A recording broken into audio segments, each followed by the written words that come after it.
जैसे हम 14 में बात कर रहे थे कि नरेंद्र मोदी आएंगे तो देश में ये बदलाव आएंगे या वो बदलाव आएंगे, उस प्रकार से लग रहा था कि 90 में जब लालू आएंगे बिहार में तो कुछ तो भयानक बदलने वाला है। नाश्ते की टेबल पे जब तक गड्डियां नहीं देखते थे तब तक नाश्ता नहीं करते थे।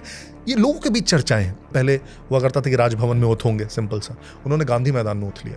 गोपालगंज के डीएम जी कृष्णैया की पीट कर हत्या कर दी जाती है। जिस स्टेट में उस स्टेट का डीएम सेफ नहीं है, स्टेट में ब्यूरोक्रेसी क्या करती होगी। तो क्या बिहार हमेशा से ऐसा था या फिर अभी जो हम देख रहे हैं ये अलग सिनेरियो है? When the entire country is scripting their development story, एक स्टेट वहां का जो सेकंड सबसे पॉपुलर स्टेट है उत्तर प्रदेश के बाद, वो 1% से ग्रो कर रहा है। 1%? लालू हीरो बन जाते हैं कि आडवाणी को गिरफ्तार कर लिया। कर्पूरी ठाकुर जी कभी भी बांटना नहीं चाहते थे, वो सबको इंक्लूड करना चाहते थे। और लालू चाहते थे जितना बटेंगे उतना मेरे साथ आएंगे। बिहार में बाहुबलियों का बहुत बोलबाला रहा। 40 लोग करीब रहते हैं, उनसे उनकी जातियां पूछते हैं, और पूछते हैं तो उनमें से 2 बोलते हैं कि हम तो दलित हैं साहब, दलित कास्ट से पूछते हैं तो उनको जाने देते हैं। उसमें से 2 या 3 बोलते हैं कि हम तो ब्राह्मण हैं तो उनको भी जाने देते हैं। बाकी 35 के वो हाथ पाँव बांधते हैं जो भूमिहार थे, और उनको वहीं पे लिटा देते हैं पूरे लाइन से, और उनके गले को रेत कर वहीं पे मार डालते हैं। एमसीसी कैडर्स दिन में आरजेडी के कार्यकर्ता होते थे और रात में नक्सलाइट। व्हाट वाज साले साहब की सरकार?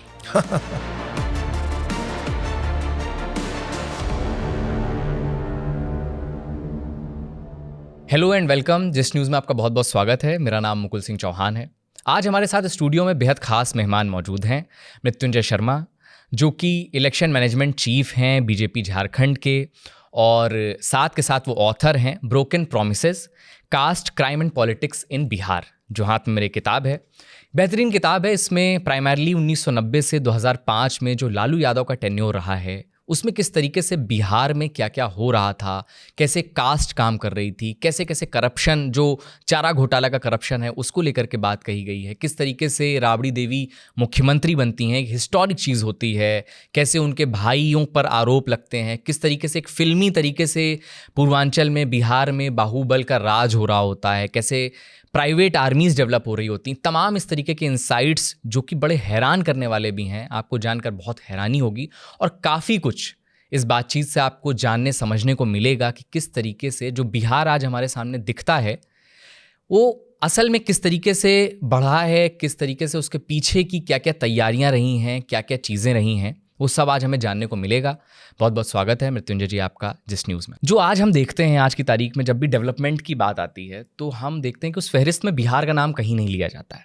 और ये अनफॉर्चुनेटली ऐसा है कि एक राज्य जो इतना बड़ा है, जिसकी आबादी इतनी बड़ी है, लोग हर जगह मौजूद हैं, वो इस चीज़ में लैक करता है। तो क्या बिहार हमेशा से ऐसा था या फिर अभी जो हम देख रहे हैं ये अलग सिनेरियो है? नहीं, बिहार बिल्कुल हमेशा से ऐसा नहीं था। अगर आप इतिहास में जाएंगे तो बिहार सबसे समृद्धशाली धरती रही होगी पूरे हमारे, आप इतिहास में जो एंशिएंट हिस्ट्री बोलते हैं उसमें आप जाएंगे तो, और जितनी भी सबसे मेजर चीज़ें आप ट्रेस कर पाएंगे वो शायद बिहार से होंगी। तो शायद वो आप रिपब्लिक ले ले तो रिपब्लिक की जननी बोली जाती है वैशाली को, है ना।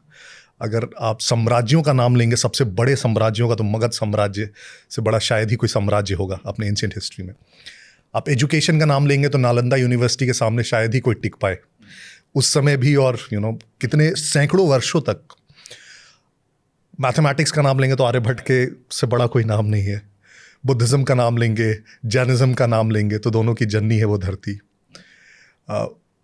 मेडिसिन का नाम लेंगे, एडमिनिस्ट्रेशन का नाम लेंगे, तो मेरे ख्याल से कोई भी ऐसा फील्ड नहीं होगा शायद जिसमें अगर आप ट्रेस करना शुरू करें एंशिएंट हिस्ट्री में कि बिहार कहाँ स्टैंड करता था, तो it had its own beautiful place, right. And शायद वो दूसरे प्रदेशों के लिए, देशों के लिए बिहार, वो लैंड, वो धरती सबसे एस्पिरेशनल था कि अगर जैसे आज हम बात करते हैं ना, यूएस को एक बेंचमार्क देख के चलते हैं, तो उस समय शायद बिहार रहा होगा वो, इनफैक्ट। तो फिर कहाँ से ये खेल बिगड़ना कहाँ से शुरू हुआ? मतलब जब इतनी एक ग्लोरीफाइड हिस्ट्री है बिहार की, एग्जिस्ट करती है, कौटिल्य, आप आर्यभट्ट, तमाम लोग जब जहाँ जिस धरती से आते हैं, कहाँ से ये डाउनफॉल आना शुरू हुआ? What do you think? एक बहुत लंबा पीरियड है जिसमें डाउनफॉल शुरू हुआ मेरे ख्याल से, और उसको आप ब्रिटिश रूल से ट्रेस करना शुरू कर सकते हैं। Okay. सबसे पहले ब्रिटिश रूल में उस समय तक जो भी हमारी इकोनॉमी थी प्राइमरली एग्रीकल्चरल इकोनॉमी थी, और बिहार एक बहुत फर्टाइल लैंड है ना, क्योंकि गंगा बेसिन के बेल्ट पर है, तो उस समय भी ये बहुत अच्छा कर रही थी। लेकिन अंग्रेजों की एक पॉलिसी थी रेवेन्यू सिस्टम के, 3 डिफरेंट पॉलिसीज थे देश के 3 डिफरेंट कोनों में, और उसमें इस पार्ट में जैसे बंगाल प्रेसिडेंसी हम बोलते थे, उसमें बिहार कोई एक स्टेट नहीं था। हाँ। बिहार उड़ीसा सारे बंगाल प्रेसिडेंसी में आते थे। उसमें परमानेंट सेटलमेंट का सिस्टम था। अच्छा। सदर्न इंडिया में रैयतवारी का सिस्टम था। परमानेंट सेटलमेंट का फंडा क्या था कि आपकी एग्रीकल्चर की प्रोडक्टिविटी जो भी होगी, जमींदार आपसे जो रेवेन्यू होगा फिक्स लेगा, ठीक है, उसमें कोई चेंज नहीं आएगा। रैयतवारी में क्या था कि जो प्रोडक्टिविटी उससे लिंक्ड रहेगी आपकी रेवेन्यूज, राइट। तो रैयतवारी में क्या हुआ, इंसेंटिव्स थे एग्रीकल्चरल प्रोडक्टिविटी को बढ़ाने की, राइट, कि जितना ज्यादा प्रोडक्टिविटी होगी तो रेवेन्यू आएगी भाई। यहाँ पे एग्रीकल्चर प्रोडक्टिविटी को बढ़ाने के कोई इंसेंटिव्स नहीं थे। तो जो इन्वेस्टमेंट होना चाहिए था, चाहे वो लैंड में आप देखेंगे या फिर एसोसिएटेड फील्ड्स में, जैसे हेल्थ पे, एजुकेशन पे, ह्यूमन रिसोर्सेज पे, वो नहीं हुए, राइट। तो इसलिए आप देखेंगे जो ये परमानेंट सेटलमेंट का सिस्टम था, मेरे ख्याल से this did a very major damage to the agricultural productivity of this area. तो आजकल जब हम कंपेयर करना स्टार्ट करते हैं कि पंजाब की एग्रीकल्चर प्रोडक्टिविटी इतनी ज़्यादा है, बिहार की इतनी कम है, तो we also have to look at कि क्या फैक्टर्स थे कि वहाँ पे ज़्यादा हो गए, यहाँ कम है, राइट। इनफैक्ट इंडिपेंडेंस के बाद भी आप देखेंगे तो जो ग्रीन रेवोल्यूशन का पूरा फोकस था वो वेस्ट यूपी हरियाणा पंजाब के बेल्ट में था। तो बिहार कहाँ से कुछ कर पाएगा? तो वो एक हिस्टोरिकल मेरे ख्याल से एग्रीकल्चर पे वहाँ पे बैकवर्डनेस आया। जब हम आज़ाद हुए और उसके बाद तब तक धीरे धीरे जो इकोनॉमी थी वो इंडस्ट्रियलाइजेशन की तरफ मूव कर रही थी, एग्रीकल्चर से, राइट, शिफ्ट हो रही थी। उस समय एक बहुत मेजर पॉलिसी आया फर्स्ट कांग्रेस गवर्नमेंट का, जब जवाहरलाल नेहरू पीएम थे, फ्री इक्वलाइजेशन पॉलिसी। और कहा गया कि पूरे देश में कहीं भी इंडस्ट्रियलाइजेशन यूनिफॉर्म हो, इसके लिए हम एक पॉलिसी लाते हैं कि मिनरल कहीं का हो वो हर जगह सेम प्राइस पे उपलब्ध होगा। ठीक है। तो ये होगा कैसे? तो जो फ्रेट होगा, फ्रेट कॉस्ट होगा, उसको गवर्नमेंट सब्सिडाइज कर देगी। ओके। तो कोयला या आयरन ओर झारखंड में निकलेगा, लेकिन तमिलनाडु में भी उसी प्राइस पे मिलेगा। तो किसी को कोई इंसेंटिव नहीं बचा झारखंड में या उड़ीसा में या छत्तीसगढ़ में इंडस्ट्रीज लगाने का। तो इंडस्ट्रीज लगने के लिए कोस्टल एरियाज में, क्योंकि ईजी है वहां से, राइट, या जहां टेक्निकली थोड़ा केपेबल ह्यूमन रिसोर्सेज थे।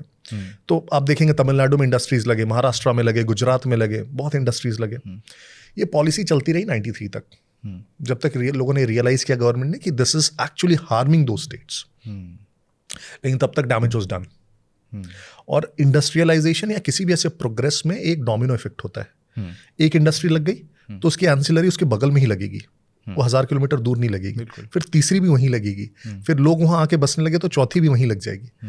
तो 93 तक the whole game was gone, right. The industrialization में इस तरीके से पिछड़ा बिहार। तो एग्रीकल्चर में already it was gone, industrialization का phase it lost. And the third and the most important reason in the recent most history, जिसके बारे में ये किताब है, वो है जो 90 से 2005 का पीरियड था। 90 आते आते बिहार ऑलरेडी बिछड़ चुका था। ऐसा कुछ नहीं था कि बिहार वाज डेवलप्ड या कुछ, लेकिन जो 90 से 2005 का पीरियड था, जिसमें इंडिया अपनी ग्रोथ स्टोरी लिख रहा था। 91 में the liberalisation happened, LPG reforms, correct. And आप वाजपेयी गवर्नमेंट में भी देखेंगे, there was the GDP growth है, कंसिस्टेंटली हम 6-7% से हम लोग ग्रो कर रहे थे। लेकिन इस पूरे 15 साल के दौरान अगर आप बिहार को देखेंगे तो 1% से ग्रो कर रहा था। अच्छा। When the entire country is scripting their development story, एक स्टेट वहां का जो सेकंड सबसे पॉपुलर स्टेट है उत्तर प्रदेश के बाद, वो 1% से ग्रो कर रहा है। 1%? 1% पूरे 15 साल। नॉट अ ब्लिप कि एक साल कोई रिसेशन आ गया तो 1%, right. And that I think damaged Bihar beyond redemption. फिर द राइज ऑफ स्टार क्यों बोला जा रहा है और क्यों बोला जाता है लालू यादव के जो फेज है 90 से 2005 तक का, तो इसके पीछे क्या वजह है? लालू यादव एक बहुत जननेता के रूप में उभरे, खासकर जेपी आंदोलन में, और वाकपटुता बहुत भयंकर थी, जमीन से जुड़े हुए थे, एक ऐसे बैकग्राउंड से आते थे जो बहुत संपन्न नहीं था, बैकवर्ड कास्ट से आते थे। लग रहा था कि एक ऐसा व्यक्ति है जो खुद इतने अभाव से आया है, लोगों की समस्याएं समझता है, देखा है, बोलता बहुत अच्छा है ना, फाइटर है। तो ही इज दैट लीडर जो बिहार का वो लॉस्ट ग्लोरी बोलते हैं ना, वो वापस ला सकता है, राइट। और खास करके जो मार्जिनलाइज क्लासेस है उनके लिए, है ना। अगड़ों के लिए तो ठीक है, बहुत सारे चीफ मिनिस्टर्स हैं, ऐसे भी कुछ ना कुछ हो ही जाता है, उनके पास अपने रिसोर्सेस है। लेकिन जो मार्जिनलाइज सेक्शंस हैं उनके लिए तो कोई बात ही नहीं कर रहा है। तो ये व्यक्ति है जो उनको डिस्कोर्स में ला सकता है, उनको एम्पावर कर सकता है और स्टेट को आगे ले जा सकता है। A hence rise of a star. और आप देखेंगे जो बुक की पूरी मेरी ओपनिंग है वो इसी से है। और सोचिए, ये मैंने ओपनिंग इसलिए लिखी है बुक की ताकि आप समझ सके कि लालू कैसे बैकग्राउंड से आते थे। अपनी माँ के पास पहुंचते हैं और अपनी माँ के पांव छूते हैं और कहते हैं कि माई हम मुख्यमंत्री बन गई नहीं। तो माँ कहती है कि ऊ का होला, ये क्या होता है। तो समझाने के लिए वो बोलते हैं, उनके जहां उनका गोपालगंज में घर है उसके बगल में एक हथुआ महाराज, एक बहुत बड़ी रॉयल्टी फैमिली हुआ करती थी। तो समझाने के लिए माँ को कहते हैं कि माँ जो ये हथुआ महाराज बाड़न, इनको से बढ़, कि माँ समझ जाएगी। लेकिन माँ क्या कहती है कि जायदा वो तो ठीक है लेकिन तेरा सरकारी नौकरी ना नु मिलल। तो सोचिए, वैसे बैकग्राउंड से व्यक्ति आता था जहां उसकी माँ को समझ नहीं आ पा रहा था कि मुख्यमंत्री क्या होता है। तो लोगों को ये बहुत आस थी कि ये व्यक्ति जो आया है, ये शायद जैसे हम 14 में बात कर रहे थे कि नरेंद्र मोदी आएंगे तो देश में ये बदलाव आएंगे या वो बदलाव आएंगे, उस प्रकार से लग रहा था कि 90 में जब लालू आएंगे बिहार में तो कुछ तो भयानक बदलने वाला है। And hence rise of a star. तो क्या उस वक्त, मतलब अगर मैं ये भी समझना चाहता हूँ कि जब लालू यादव जिस वक्त आ रहे थे और उस समय की क्या पॉलिटिक्स थी, लोग क्या निजात चाहते थे, लोग चाहते थे कि एक ऐसा मतलब स्टार आ जाए हमारे बीच में, क्या लोगों को स्टार की उस वक्त ज़रूरत थी भी, क्या बहुत अच्छा सवाल है। तो 80 का पूरा आप दशक देखें, 80 के दशक में आप केंद्र में और राज्य में बराबर बराबर करीब था। 77 में जनता पार्टी की सरकार आती है, केंद्र में भी राज्य में भी, बिहार में भी। 3 सालों में दोनों जगह सरकार अस्थिर रहती है, केंद्र में भी राज्य में भी। केंद्र में 2 प्रधानमंत्री बनते हैं, सरकार पलटती है। राज्य में 2 मुख्यमंत्री होते हैं, कर्पूरी ठाकुर, रामसुंदर दास, सरकार पलटती है। तो डिसएंचैंटमेंट हो जाता है कि भाई नॉन कांग्रेस गवर्नमेंट नहीं चलती है यहाँ पे देश में, बिहार या देश में कहीं नहीं चल सकती है। तो 80 में हर जगह कांग्रेस करीब करीब वापस आ जाती है, केंद्र में भी और बिहार में भी। 80 में जब बिहार में कांग्रेस वापस आती है तो उसके मुख्यमंत्री ऑफकोर्स सेंटर से हैंडपिक होके बनते हैं। तो पहले जगन्नाथ मिश्र बनते हैं, है ना। उसके बाद उनका थोड़ा सा मतभेद हो जाता है इंदिरा गांधी के साथ, तो उन्हें बदल दिया जाता है। 5 फिर चीफ मिनिस्टर्स आते हैं, है ना। फिर चंद्रशेखर सिंह आते हैं, बिंदेश्वरी दुबे आते हैं, भगवत झा आज़ाद आते हैं, लास्ट में इनफैक्ट फिर से जगन्नाथ मिश्र आते हैं। तो ये जो पूरा 10 साल का पीरियड है, इसमें 5 मुख्यमंत्री आते हैं। और पूरा का पूरा 10 साल जो आप देखेंगे उसमें कोई डेवलपमेंट की बात नहीं होती है। एक तो मुख्यमंत्री बार बार बदलते जाते हैं, या तो कंट्रोवर्सीज में फंसते हैं या किसी रीजन से उन्हें बदलना पड़ता है। वो खुद भी करप्शन में बहुत एम्ब्रॉयल्ड होते हैं। जगन्नाथ मिश्र खुद, उनको बहुत उनके आप सुनेंगे उनके स्टोरीज करप्शन के, और एपोक्राइफल स्टोरीज हैं ये कि मैंने बुक में तो नहीं कोट किया because there has to be sources, कि वो नाश्ते की टेबल पे जब तक गड्डियाँ नहीं देखते थे तब तक नाश्ता नहीं करते थे। ये लोगों के बीच चर्चाएं हैं। तो सोचिए कितना डिस्कोर्स होगा इस चीज़ का, राइट। तो पूरा जो 80 का दशक था, कांग्रेस की सरकार रही 2 बार, 5 मुख्यमंत्री रहे, सभी अगड़ी जाति के, सभी के सभी। तो पहला डिस्कंटेंट वहां से कि एक तो इतने करप्ट गवर्नमेंट्स हैं, कुछ हो भी नहीं रहा है, बिहार ऑलरेडी पीछे जा रहा है, और इसमें से कोई भी बहुत एक जो वैसा विजनरी सीएम बन के सामने नहीं आया। वो सारे लेगेसी वाले लोग थे कि अच्छा सेंटर के हैंड पिक है, चल रहे हैं। 89 में फिर भागलपुर के दंगे होते हैं, है ना। भागलपुर के दंगे होते हैं और करीब करीब 1000 लोगों की हत्याएं होती है। बहुत बड़ा, one of the largest Hindu Muslim rights India में भागलपुर के दंगे होते हैं। सबसे ज़्यादा नुकसान मुस्लिमों को होता है।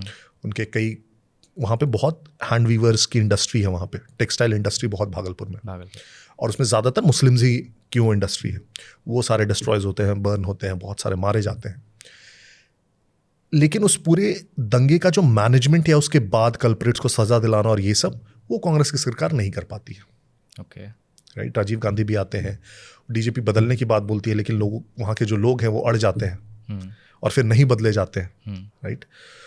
तो उस समय तक आप देखेंगे जो कांग्रेस का पूरा इलेक्टोरल कॉम्बिनेशन है, और आज़ादी से उस समय तक आप देखेंगे तो largely has been forwards Dalits and Muslims, Congress का, राइट। और ये बहुत फॉर्मिडेबल कॉम्बिनेशन होता है, enough to win any state या कंट्री। लेकिन 89 वाले में वो मुस्लिम्स को खो देते हैं अपने वोट बैंक से, राइट। दूसरी तरफ केंद्र में क्या हो रहा था वीपी सिंह एक क्रूसेडर बन के निकल गए थे राजीव गांधी के against, Bofors scandal and so on. तो दोनों तरफ से एक तरह से कांग्रेस से जो डिसइंचैनमेंट था वो बढ़ते जा रहा था, राइट। और उसी समय 90 में जब चुनाव होते हैं दोनों केंद्र में भी और राज्य में भी, तो राज्य में जनता दल की सरकार बनती है। हालांकि पूर्ण बहुमत की सरकार नहीं थी, लेकिन उसको फिर बीजेपी भी सपोर्ट करती है, लेफ्ट भी सपोर्ट करती है, इंडिपेंडेंट्स भी सपोर्ट करते हैं। एंटी कांग्रेसिज्म एक बहुत बड़ा उस समय यूनाइटिंग फैक्टर था, और वो सरकार बनती है, राइट। तो मेरे ख्याल से बहुत सारे फैक्टर्स थे। और लालू ऐसा नहीं है कि सीएम बनने वाले थे, जस्ट 3 महीने पहले जो केंद्र के इलेक्शंस हुए थे उसमें लालू छपरा से चुनाव लड़े थे और वो जीत गए थे, एमपी बन गए थे। तो ऐसा कुछ नहीं था कि वो सबसे प्राइम कंटेंडर थे। लेकिन उसमें भी जो विधायक दल की बैठक हुई उसमें बहुत स्टोरीज है। विधायक दल की जो बैठक हुई 3 कंटेंडर्स थे, राइट। उसमें किस प्रकार से लालू दूसरों को हरा के मुख्यमंत्री बन पाते हैं। तो बनने तक मेरे ख्याल से ऐसा कुछ नहीं था कि he was a star, but बनने के बाद ही ओन्ड इट। जिस प्रकार से उन्होंने अपना ओथ भी लिया, एक नॉर्मल पहले हुआ करता था कि राजभवन में ओथ होंगे, सिंपल सा, उन्होंने गांधी मैदान में ओथ लिया। गांधी मैदान इतना हिस्टोरिक है, सिर्फ बिहार नहीं देश के पूरे इतिहास में गांधी मैदान में क्या क्या नहीं देखा है। जेपी आंदोलन की शुरुआत वहां से हुई, राइट। और उसी में जेपी की एक बहुत बड़ी प्रतिमा है, उसी के नीचे खड़े होकर लालू ने ओथ लिया और ऐसा भाषण दिया कि लगा कि अब बिहार का इतिहास बदलने वाला है। तो उसके बाद से ही ओन्ड इट लाइक उस भाषण का भी आपने जिक्र किया है कि अब कोई भ्रष्टाचार नहीं होगा, अब कोई बेईमानी नहीं होगी, अब कोई जुल्म नहीं होगा, अब हमें असल लोकतंत्र बनाना है, लोगों का लोकतंत्र बनाना है। इनके शब्द थे। असल लोकतंत्र की अंदर की चीज़ें हम समझने की कोशिश करेंगे, लेकिन 1991 का एक शादी का किस्सा मैंने देखा और बड़ा इंटरेस्टिंग लगा मुझे, जिसमें कि उनके एक मंत्री हैं, जब लालू यादव पहुंचते हैं वहाँ पर तो उनको देख करके छिपने लगते हैं। क्या ऐसा था, वो किस्सा बताइए। तो वो जो मंत्री हैं वो दरोगा राय बाद में जाके उनके समधी बनते हैं। दरोगा राय की बेटी ऐश्वर्या की शादी होती है तेज प्रताप यादव से, जो बाद में फिर डिवोर्स भी हो जाता है। तो दरोगा राय, तो वो इंसिडेंट ऐसा है कि वो वहाँ पे कोई एक पत्रकार थे और वो देखते हैं दरोगा राय को, और लालू उधर से आते रहते हैं। तो लालू को देख के दरोगा राय छटक जाते हैं। तो पत्रकार ने उनसे पूछा कि भाई आपके मुख्यमंत्री हैं, आपको तो इनके समक्ष जाना चाहिए, राजनीति में तो और आगे बढ़ के मिलते हैं। तो उन्होंने कहा यार मिलेंगे, अगर अगल बगल बैठ गया गलती से इनके ना, तो बगल में पीकदान उठाने को बोल देंगे। और लालू की आदत थी, लालू पान खाते थे और पीकदान बगल में होता था, तो जो भी अगल बगल बैठा हो उससे मतलब नहीं है कि कौन है। बिहार में कोई ऐसा व्यक्ति नहीं हो सकता है जो इतना बड़ा हो कि उनका पीकदान ना उठाए। वो चाहे मंत्री हो, विधायक हो, ब्यूरोक्रेट्स हो, वो लोग उठाते थे। ब्यूरोक्रेट्स पीकदान उठाते थे? बिल्कुल उठाते थे। ब्यूरोक्रेट्स पीकदान उठाना तो I would say lower end of spectrum पे है। अच्छा। बिल्कुल। तो पीकदान उठाते तो इशारा करते थे, पीकदान उठाते थे। लालू सामने टेबल पे पांव चढ़ा के बैठे रहते थे, सब ऐसे खड़े रहते थे। आधे लोगों को कुर्सियां नहीं मिलती थी, आधे सीनियर आईएएस ऑफिसर्स खड़े रहते थे और फोटो खींचते थे पत्रकार उसकी और पेपर में छापते थे, और लोग बहुत खुश होते थे कि सबको लाइन पे ला दे रहे हैं लालू। क्योंकि लोग इतना ज़्यादा फ्रस्ट्रेट हो चुके थे जिस तरीके से सिस्टम चल रहा था, इस वजह से ये था, या फिर जो वो प्रोजेक्ट करते थे कि ये मैं क्यों कर रहा हूँ, ये एक नई तरीके की जो पॉलिटिक्स है, मैं जो हेजेमनी ब्रेक करने की कोशिश कर रहा हूँ, इस वजह से लोग इसे एक्सेप्ट कर रहे थे? क्या रीज़न था?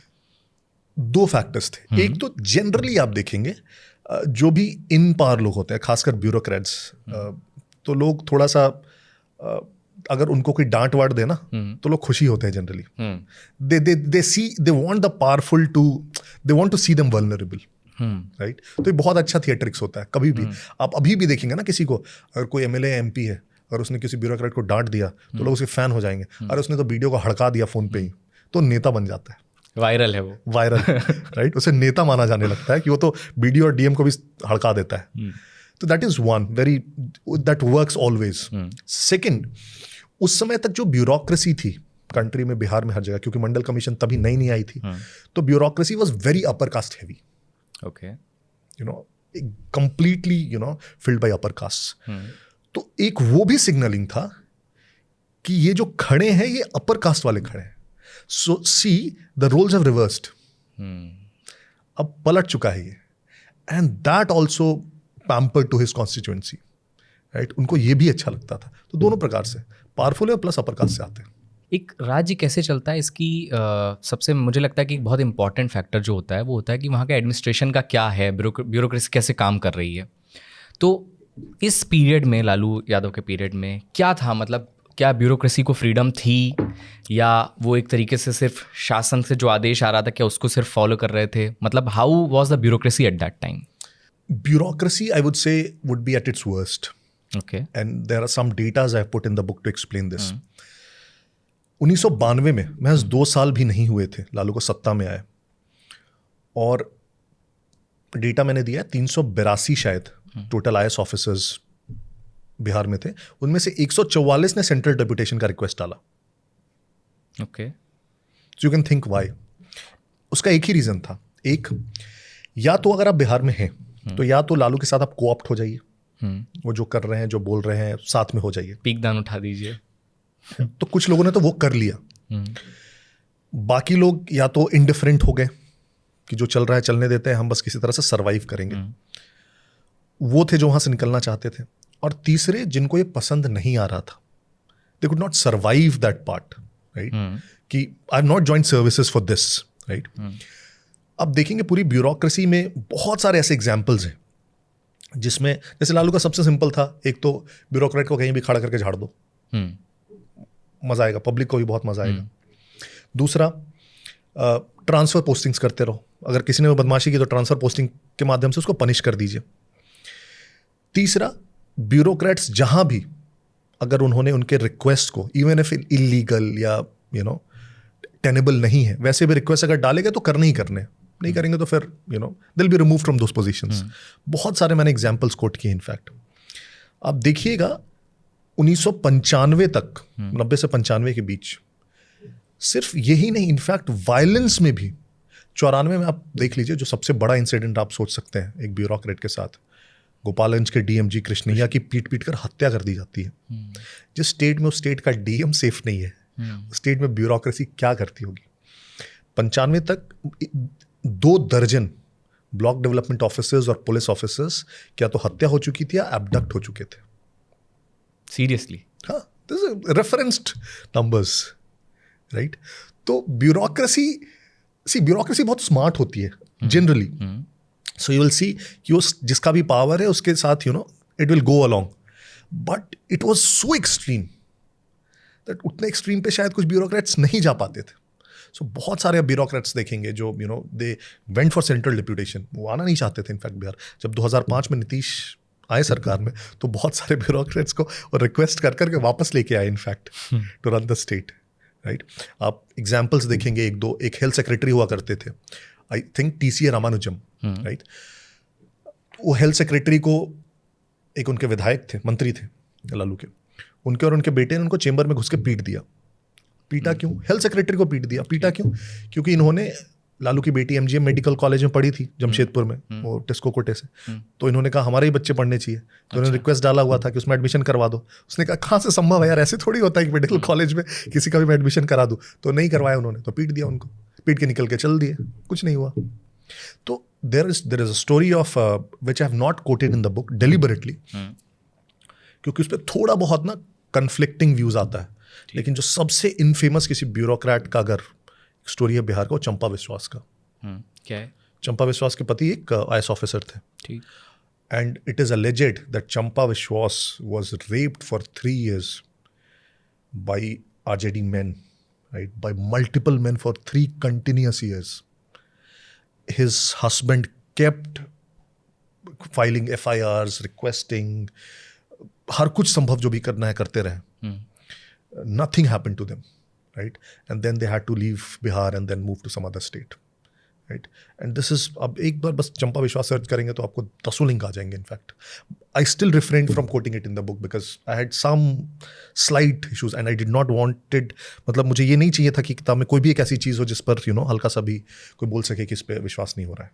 तो ये सब चीज़ें, मतलब ये सब चीज़ें इन्फॉर्म होती थी, ऊपर तक जा रही होती थी, या फिर ऊपर तक चीज़ें पहुंच ही नहीं हो रही थी? Yes. अब सी होता क्या है ना कि कई बार हम लोगों ने उतना रेलेवेंस नहीं दिया, उतना अटेंशन नहीं पे किया बिहार पे। नहीं तो इनमें से जो भी इंसिडेंट्स मैं जिक्र कर रहा हूँ, एक सर्च करेंगे आप, उसके 10 लिंक्स आएंगे, प्रोमिनेंट न्यूज़पेपर्स, न्यूज़ एजेंसीज के जो समय थे, कोई भी ऐसा इंसिडेंट या वाक्य नहीं है जो बहुत स्टैंड अलोन छुप के हो गया, किसी को पता नहीं चला।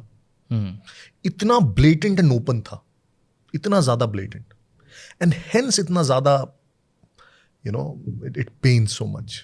मंडल कमीशन जब आया और उसके बाद हमने देखा कि उसके बाद एक तरीके की नई पॉलिटिक्स ओबीसी ईबीसी की शुरू हुई। उसके बाद कई सारे ऐसे नेता निकल करके आए, जिसमें से one of them was Lalu Yadav. How it impacted Bihar, and जो मंडल कमंडल की जो बात होती है, और आगे आडवाणी से जो लालू यादव का एक कन्वर्सेशन भी होगा, और उस वक्त किस तरीके से लालू यादव ने हैंडल किया उस सिचुएशन को, उसके बारे में मैं जानना चाहता हूँ। सो मंडल कमीशन का आप देखेंगे सबसे ज्यादा जो विरोध प्रदर्शन हुआ तो हिंदी हार्टलैंड में हुआ। उसके बहुत ऑब्वियस रीजंस थे। साउथ में आप शायद ही कोई इंसिडेंट सुने होंगे कि मंडल कमीशन पे कुछ प्रोटेस्ट हुआ होगा या कुछ वैसे बड़े इंसिडेंट्स हुए होंगे। रीजन ये था कि जो नॉर्थ इंडिया है उसमें सरकारी नौकरियों पे डिपेंडेंस बहुत ज्यादा है compare to South India. That is one. Craze नहीं है, डिपेंडेंस है। There is a difference. ऐसा नहीं है कि दूसरी नौकरियां उपलब्ध है उसके बावजूद वो सरकारी नौकरी करना चाहते हैं।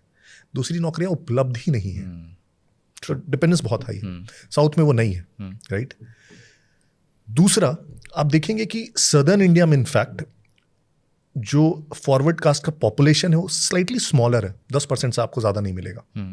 हिंदी हार्टलैंड में थोड़ा ज्यादा है, तो रेजिस्टेंस थोड़ा ज्यादा हुआ। थर्ड, साउथ इंडिया में आप देखेंगे बहुत सारे ऐसे अफर्मेटिव एक्शंस और मूवमेंट्स पहले ही चल चुके हैं, दलित्स इंक्लूजन का और अदर कास्ट इंक्लूजन का, इसलिए थोड़ा सा मैं कहूँगा वो लोग इस चीज़ से आगे बढ़ चुके थे शायद। वो नॉर्थ इंडिया में बाकी था। And when it came, Hindi heartland में सबसे ज़्यादा प्रोटेस्ट हुए।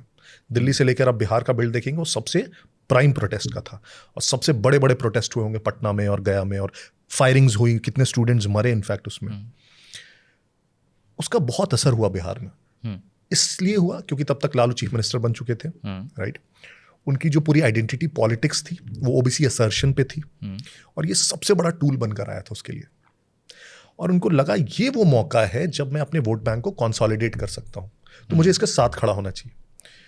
तो लालू यादव मंडल कमीशन के साथ खड़े हुए कि इसके रिकमेंडेशंस को मैं लागू करूंगा। उन्होंने तुरंत लॉ लाया, लागू किया। उन्होंने कहा कि अगर इसके जो रिजर्वेशन है उसको ब्रीच किया जाएगा किसी भी डिपार्टमेंट, किसी भी ओपनिंग में, it will be punishable by law. अलग से लॉ लेके आए इनफैक्ट। और इसके कारण वो पूरा बैकवर्ड कंसोलिडेशन कर पाए। इससे एक और चीज हुई बिहार में, एक ऑलरेडी कास्ट डिवाइडेड सोसाइटी था, इसके विरोध प्रदर्शन के कारण जो डिवाइड्स थे और डीपन हो गए, राइट।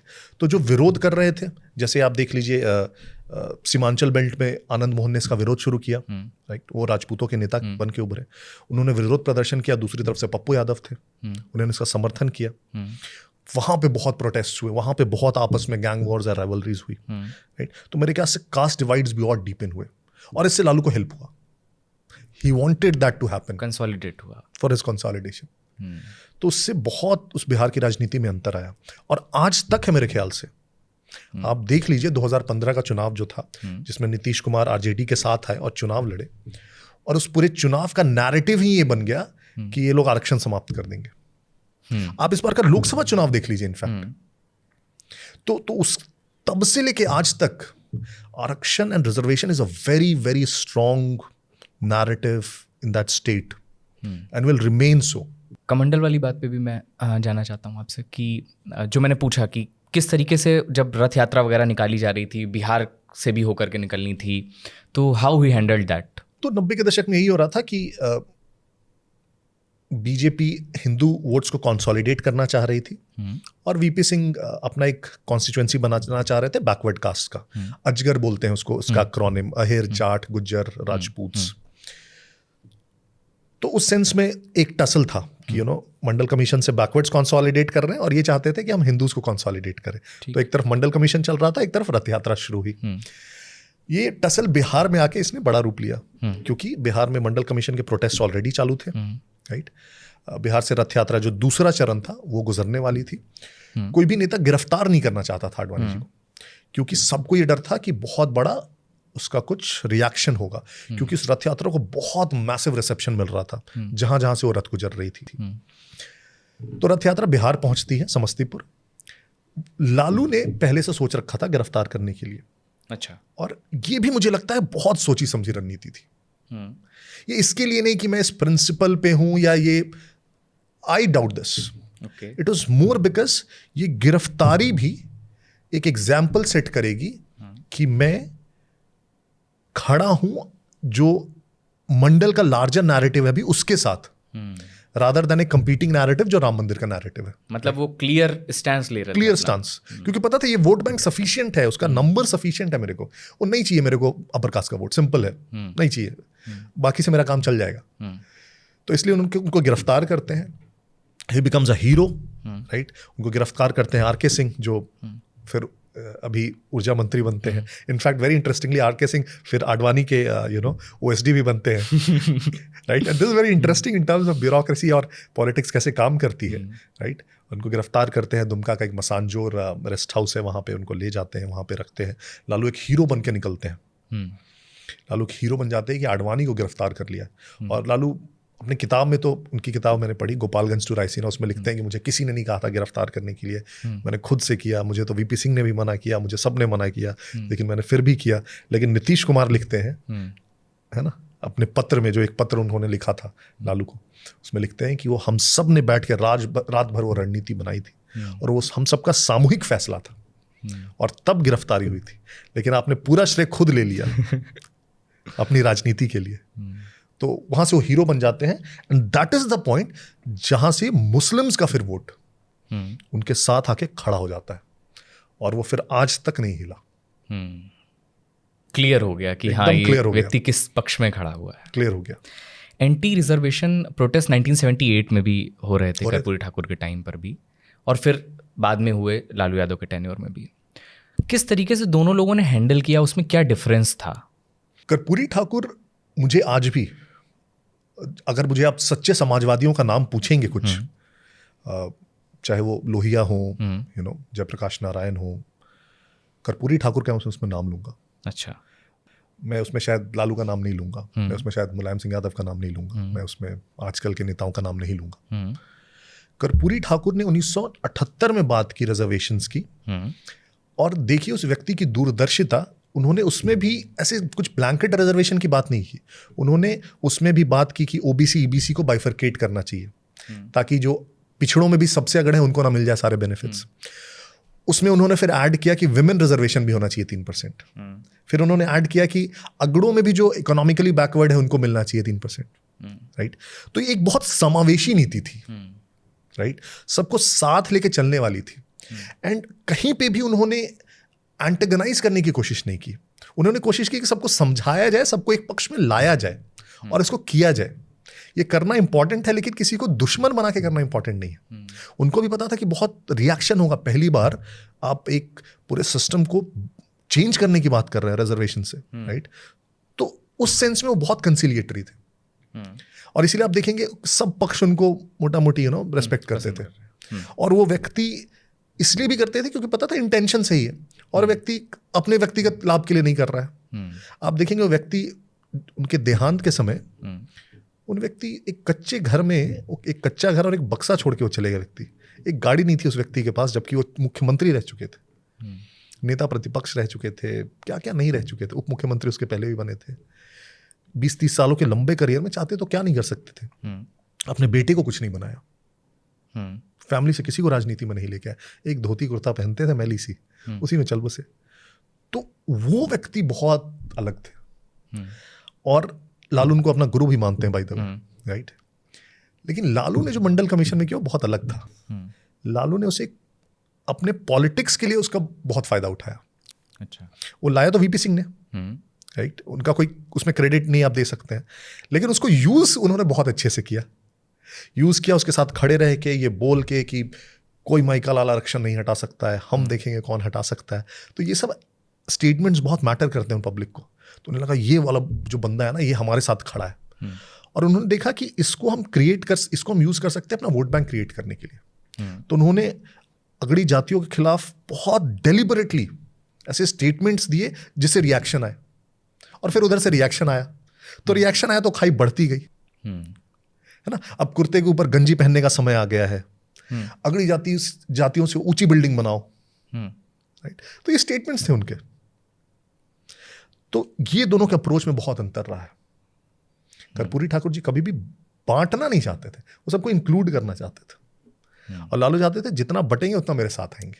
12 फरवरी 1992 बिहार के गया का बर्रा गांव 35 लोगों की हत्या कर दी जाती है। और आपने जिक्र किया है और बोला है कि कास्ट मैसेकर था। तो जब हम कास्ट डिवाइड्स की बात कर रहे हैं तो क्या वो यहाँ तक लीड करके ले जा रहा था कि लोग जात पे एक दूसरे को इस लेवल तक मार दे रहे थे और इतने बड़े पैमाने पे? कास्ट हमारे देश का एक हिस्सा रहा है, इसका इतिहास रहा है, हमने देखा है किस तरीके से डिस्क्रिमिनेशन होता रहा है तमाम समाजों में। तो क्या बिहार में उस वक्त ये बहुत ज़्यादा राइज कर गया था, वो इक्वालिटी लाने की बात करते हुए जो किया जा रहा था उस वजह से? वही रीजन ही था। कास्ट पहले से भी बहुत फैक्टर्स प्ले करते आ रहा था। आप देखेंगे इनफैक्ट सबसे बड़ा जो एक मैसेकर 77 में हुआ, बेलची मैसेकर, राइट। और उसमें आप देखेंगे दलितों की हत्या हुई और किसी अगड़ी जाति के द्वारा नहीं बल्कि कुर्मियों के द्वारा हुई, जो एक ओबीसी कास्ट है, राइट। और बहुत फेमसली बेलची गांव पहुंचने के लिए इंदिरा गांधी जस्ट सत्ता से बाहर हुई थी 77 में, और वो हाथी पे चढ़ के वहां पहुंची थी। पूरा दलदल था वहां पे और एकदम वो उसके फोटोज आए थे और वो पालकी पे फिर बिठा के फिर उनको पहुंचाया जाता है और बहुत फिर से वो लाइमलाइट में आ जाती है। 87 में आप फिर से देखेंगे धलीलचक बगौरा करके एक राजपूतों का गाँव औरंगाबाद में, वहाँ पे राजपूतों की हत्या होती है, राइट। बहुत 42 राजपूतों की हत्या होती है यादवों के द्वारा। तो वो पहले से चला आ रहा था, ऐसा नहीं है कि नॉन एग्जिस्टेंट था। लेकिन 90 के दशक में क्या हुआ, चूंकि कास्ट डिवाइड बढ़ते गए, कास्ट डिवाइड बढ़े, धीरे धीरे वो वायलेंस में तब्दील हुआ। पहले वो इंडिविजुअल वायलेंस में तब्दील हुआ, फिर वो ग्रुप वायलेंस में तब्दील हुआ, और ग्रुप वायलेंस करते करते फिर वो मास लेवल पे ऑर्गेनाइजेशंस के वायलेंस में तब्दील हुआ। तो एक तरफ से नक्सलाइट्स थे, एक तरफ नक्सलाइट फैक्शंस थे जिसमें सबसे प्रोमिनेंट एमसीसी थी, और दूसरी तरफ प्राइवेट कास्ट आर्मीज थे। सारे कास्ट के अपने अपने थे, बहुत सारे थे, लेकिन जो उसमें सबसे मेजर एक बन के आया वो था बाद में रणवीर सेना 1994 में। 1992 में सवर्ण लिबरेशन फ्रंट करके एक ऑर्गेनाइजेशन थी, एक व्यक्ति है रामाधार सिंह करके उसका। तो उसने कहा कि उस रीजन में चूंकि नक्सलिज्म बहुत ज़्यादा आ गया है और ज़मीनों पर वो लोग कोशिश कर रहे हैं आधिपत्य जमाने का, तो अपनी ज़मीनें बचानी है, तो हमें ये ऑर्गेनाइजेशन बनाना है। तो रामाधार सिंह ने और एसएलएफ ने कुछ दिनों पहले उसके 12 के जस्ट बगल में 2 छोटे गांव हैं, मेन और बारासिम्हा, वहाँ पे कुछ दलितों की हत्या हो जाती है और इन पर नाम आता है। और वहाँ का एक विधायक होता है सुरेंद्र यादव, जो अब सांसद बन चुका है। सुरेंद्र यादव एक बहुत ही बाहुबली दुर्दांत उस समय का फिगर, अब तो डॉक्टर हो गए हैं। तो एक उन्होंने बहुत कोशिश की, उस समय वहाँ पे डीएम थे राजबाला वर्मा, जो बाद में झारखंड की चीफ सेक्रेटरी जाके बनती। वहाँ के एसपी, वहाँ के डीआईजी होते एक बलबीर दत्त। तो एक सिंपल सा लालू ने मतलब रूल बना रखा था कि कहीं भी कोई नरसंहार होगा तो ये डीएम एसपी सबका ट्रांसफर हो जाएगा। अच्छा। तो सुरेंद्र यादव को बहुत दिक्कत हो रही थी डीएम एसपी से, थोड़े उनके एक्टिविटीज़ में वो लोग सहयोग नहीं कर रहे थे, तो उनको ट्रांसफ़र कराना था। तो उन्होंने कहा ये सबसे अच्छा तरीका है ट्रांसफ़र कराने का। तो जो मेन बारासिम्हा में हत्या हुई थी उसके लिए उन्होंने बहुत वहाँ पे सभाएं की कि उनके अपराधियों को पकड़ा नहीं जा रहा है, पुलिस उनके साथ है, हमें दबाव बनाना होगा, हमें बदला लेना होगा। उसी गांव के बगल में उन्होंने एक बहुत बड़ी सभा की और वहाँ पे एक स्टेटमेंट है जो मैंने बुक में कोट की है कि ये जो भूमिहार जाति के लोग हैं ये हमारी औरतों को अपने खेत पे काम कराते हैं, जब तक हम इनकी औरतों को अपने खेत पर काम नहीं कराएंगे तब तक हमारा बदला पूरा नहीं होगा, राइट। और उसके ऑडियो कैसेट्स रिकॉर्ड करके पूरे क्षेत्र में सर्कुलेट किए जाते हैं, राइट। और इस प्रकार से वहाँ पे एक माहौल बन जाता है वो बदले वाली, राइट। और जिस रात को ये घटना होती है उसके पिछले दिन ये पूरा एक मिस इन्फॉर्मेशन स्प्रेड किया जाता है कि जो रामाधार सिंह है वो रात में 12 में ठहरेगा, ओके, राइट। तो रात में वो 12 में ठहरेगा और एमसीसी के पूरे कैडर जो होते हैं वो 500 की संख्या में उस गांव में रात में पहुंचते हैं। और उस गांव तक ना कोई सड़क जाती है ना बिजली होती है। उस गांव तक क्या, बिहार में किसी गांव में उस समय शायद ही कोई सौभाग्यशाली गांव। तो रात में उस पूरे गांव को घेरते हैं और पुलिस के यूनिफॉर्म में होते हैं और हर एक दरवाज़ा खटखटाते हैं और बोलते हैं कि हम बस रामाधार सिंह को ढूंढने आए हैं, बाकी किसी को नुकसान नहीं करेंगे हम। कुछ लोग अपना दरवाज़ा खोल देते हैं, कुछ नहीं खोलते हैं, कुछ तोड़ते हैं, कहीं से में बम फेंकते हैं अंदर। रामाधार सिंह तो उन्हें नहीं मिलता है, लेकिन जितने भी मर्द मिलते हैं पूरे गांव के सबको पकड़ते हैं और सबको परेड करा के एक साथ झुंड बना के, गांव के किनारे एक नहर है वहाँ तक ले जाते हैं, पीछे पीछे रोते हुए औरतें और बच्चे भी आते हैं, उनको वापस भेज देते हैं। और वो 3500 लोगों से 40 लोग करीब रहते हैं, उनसे उनकी जातियाँ पूछते हैं, और पूछते हैं तो उनमें से 2 बोलते हैं कि हम तो दलित हैं साहब, दलित कास्ट से कुछ थे, तो उनको जाने देते हैं। उसमें से 2 या 3 बोलते हैं कि हम तो ब्राह्मण हैं, तो उनको भी जाने देते हैं। बाकी 3500 के वो हाथ पाँव बांधते हैं जो भूमिहार थे, और उनको वहीं पे लिटा देते हैं पूरे लाइन से, और उनके गले को रेत कर वहीं पे मार डालते हैं उनको, और पूरे गांव में वो आग लगा देते हैं। और जो भी कच्ची सड़क थी वहाँ तक पहुँचने के लिए, वहाँ पर पेड़ काट के गिरा देते हैं ताकि पुलिस ना आ पाए। तो पुलिस अगले दिन सुबह आती है जब तक पूरा खेल ही खत्म हो चुका होता है। तो इसमें स्टेट, जब ये सब प्राइवेट आर्मीज बन रही थी, जब ये सब मैसेकर हो रहे थे, तो मतलब स्टेट कर क्या रहा था उस वक्त, क्या हो रहा था? यही सवाल हर कोई के दिमाग से आता है कि स्टेट क्या कर रहा था। स्टेट कंप्लिसिट था। सुरेंद्र यादव एमएलए था, जिसने ये जो भी मैंने सभाएं की और भड़का, वो एमएलए था, उसी सरकार का एमएलए था।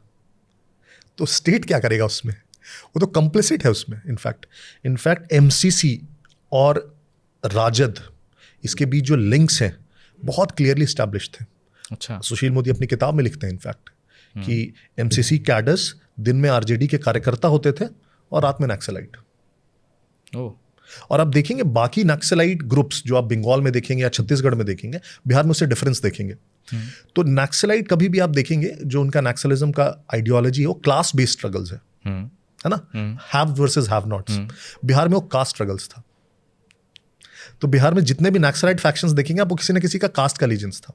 तो जो लिबरेशन है वो मोटा मोटी दलित्स थे, दलित्स और ईबीसी। जो पार्टी यूनिटी थी पीयू, वो ज्यादातर आप उसमें देखेंगे कुर्मीज थे। एमसीसी में 90% आप देखेंगे यादव्स थे। तो कास्ट स्ट्रगल हो गया था बिहार में। नक्सलिज्म भी यू वुड से स्पॉइल हो गया था उसकी आइडियोलॉजी। तो जब वो उसी पार्टी से, उसी कास्ट से आते हैं जिस कास्ट के मुख्यमंत्री हैं, इम्प्लिसिट सपोर्ट था। 95 के चुनाव में उनका एक एरिया कमांडर था, वो लालू की गाड़ी में पूरे चुनाव प्रचार में घूमते रहा उनके साथ। तो और लालू इनफैक्ट इसको बहुत अच्छे से उन्होंने पॉलिटिकली यूज किया स्ट्रगल को।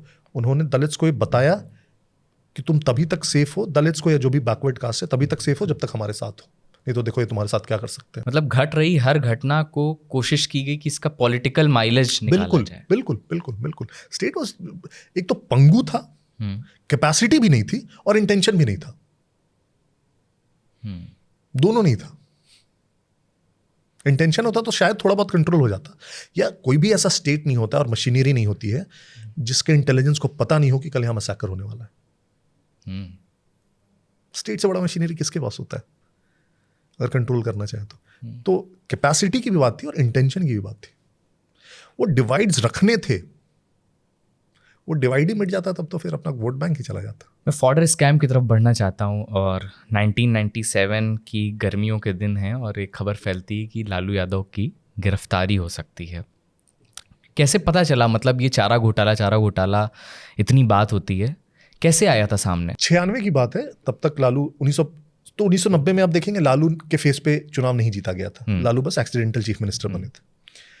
95 में लालू ने अपने फेस पे चुनाव लड़ा, है ना, कि लालू लड़ रहा है चुनाव। राइज ऑफ स्टार हो गया था और फिर से चुनाव जीत के आते हैं।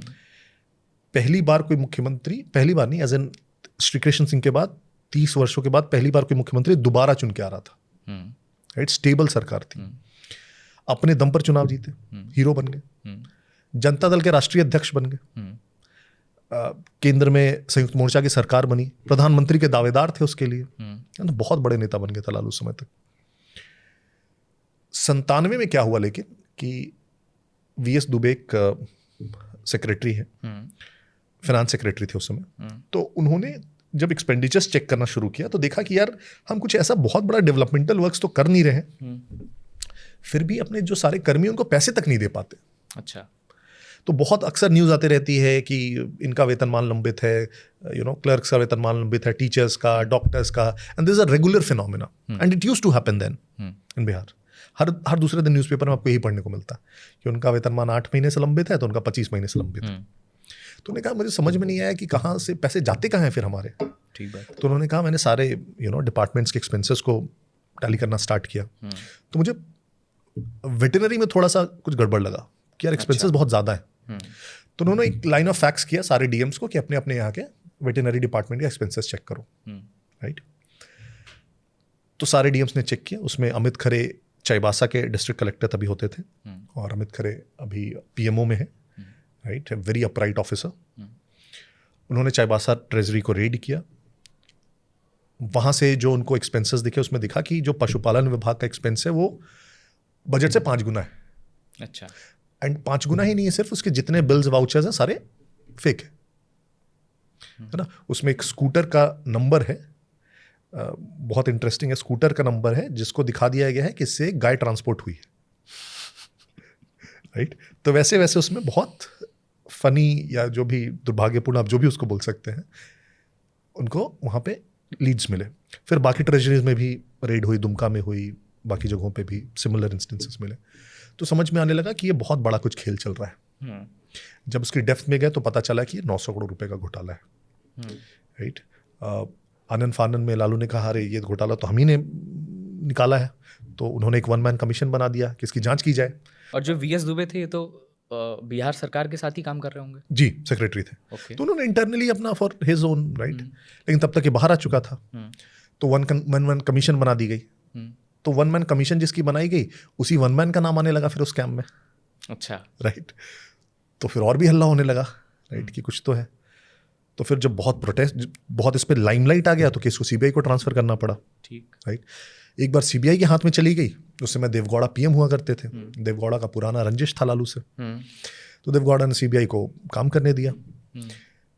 सीबीआई हाईकोर्ट के मॉनिटरिंग में जांच करती रही। फिर आई के गुजराल बने पीएम। आई के गुजराल बहुत इंडेटेड थे लालू के। लालू ने उन्हें पटना से चुनाव लड़वाया था, फिर राज्यसभा भेजा था। तो आई के गुजराल से उन्होंने बहुत रिक्वेस्ट भी किया कि इसे थोड़ा सा मुझे बचाया जाए। लेकिन जोगिंदर सिंह सीबीआई के डायरेक्टर थे, उन्होंने साफ साफ इनकार कर दिया। उन्होंने कहा कि सीबीआई का डायरेक्टर हूँ और कोर्ट मॉनिटर्ड जांच है। प्रधानमंत्री का, and I have coated that in the book, कि किस प्रकार से प्रधानमंत्री उनको फ़ोन करते हैं और वो कहते हैं कि since you are a prime minister you have no purpose to know what is going on between the high court and the CBI director, right. Home minister भी उनको फ़ोन करते हैं but he refuses to bulge. उसमें और depth में जाते जाते हैं समझ में आने लगता है कि बहुत बड़ा स्कैम है।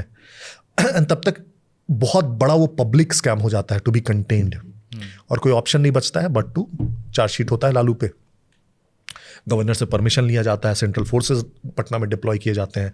लालू के समर्थकों को अंत तक विश्वास नहीं होता है कि कोई लालू को गिरफ्तार कर सकता है। सोचिए एक ऐसे राज्य में जहां लालू के लिए सब पीकदान उठाते हो, जहां लालू के बोले बिना एक पत्ता नहीं हिलता हो, उस राज्य में कोई लालू को कैसे गिरफ्तार कर लेगा? वो भी जब वो एकदम अपने पीक पर है। पीक पर है, one of the most powerful person in the country, not just Bihar, right. सरकार चला रहे हो केंद्र की, है ना।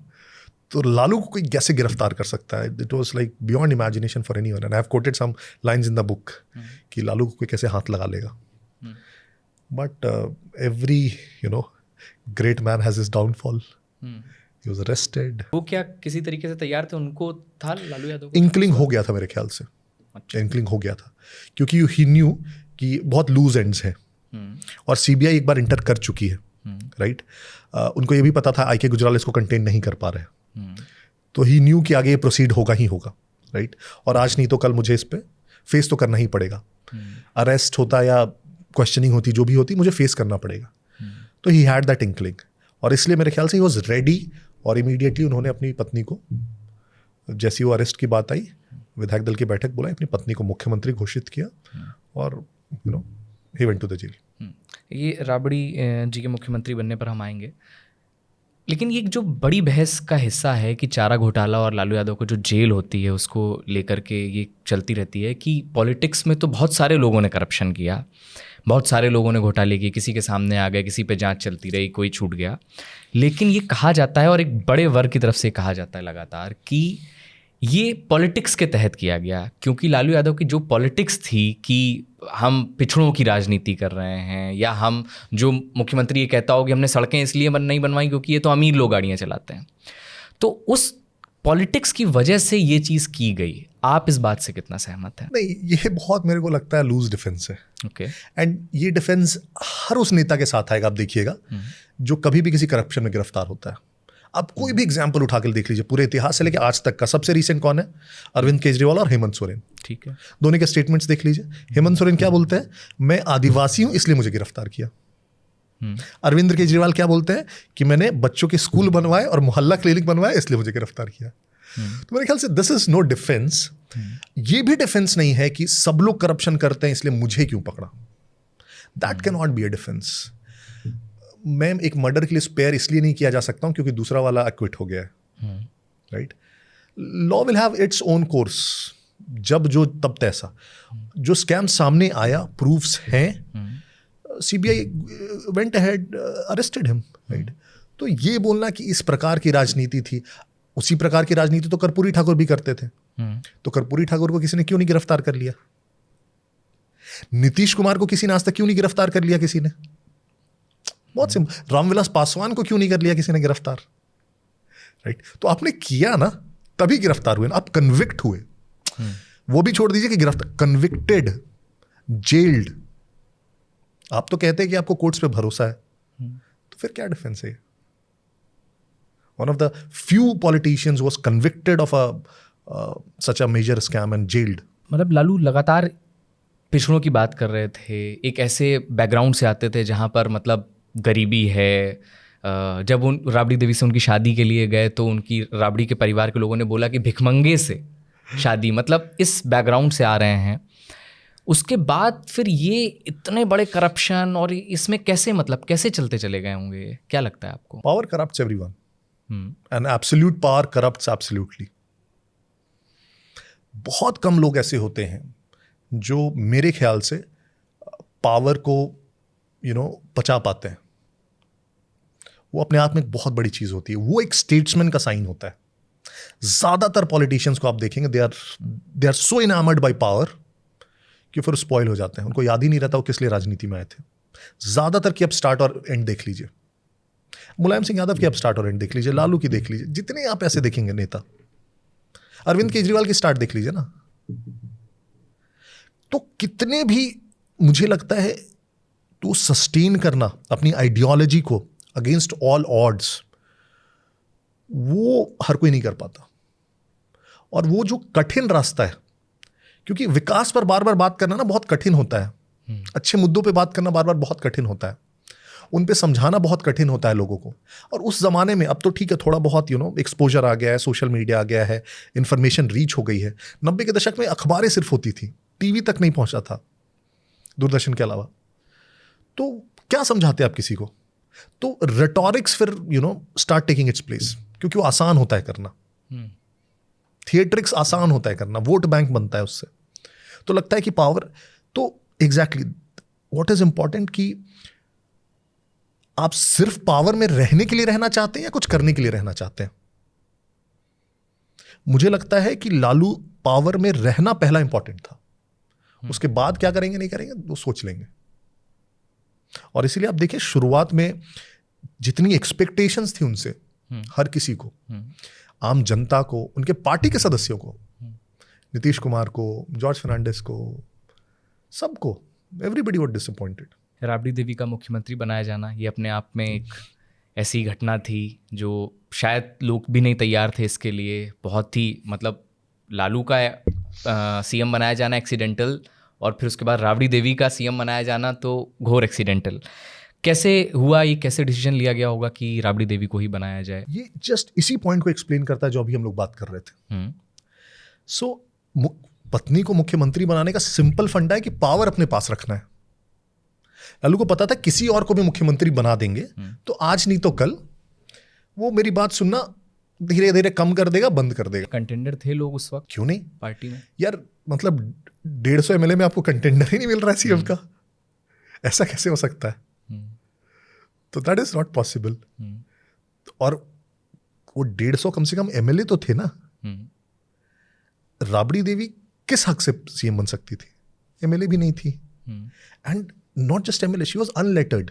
एंड मैं उनके खिलाफ नहीं बोल रहा, बेचारी को उतना मिला नहीं होगा संसाधन बचपन में, बट वो हस्ताक्षर नहीं कर पाती थी। उनको आप एक राज्य का भविष्य तय करने और उसके डिसीजंस लेने के लिए आप बिठा रहे हैं। तो सिंपल ना, एक ही लाइन का सिंपल सा आर्गुमेंट था कि पावर अपने फैमिली में रहना चाहिए, और किसी को भी नहीं बनने दिया, अपनी पत्नी को बनाया। राइट। और फिर देखिए उसका उसका परिणाम देखिए ना आप, फिर अगले 8 सालों तक। और वो डिफैक्टो तो सीएम वही रहे, लालू ही रहे, जेल से चलाते तो वही थे।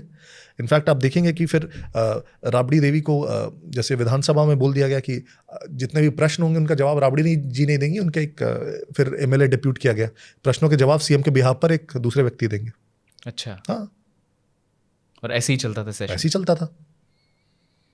और कोई राबड़ी देवी थोड़ी ना मतलब फाइल्स पढ़ती थी और साइन करती थी, वो तो वही अपने गृहिणी के तौर पे काम करती रही, वो बस सीएम बोलने के लिए थी, चला तो लालू ही रहे थे। इट वाज जस्ट कि पावर उनको कंटेन करना था अपनी फैमिली में। व्हाट वाज साले साहब की सरकार?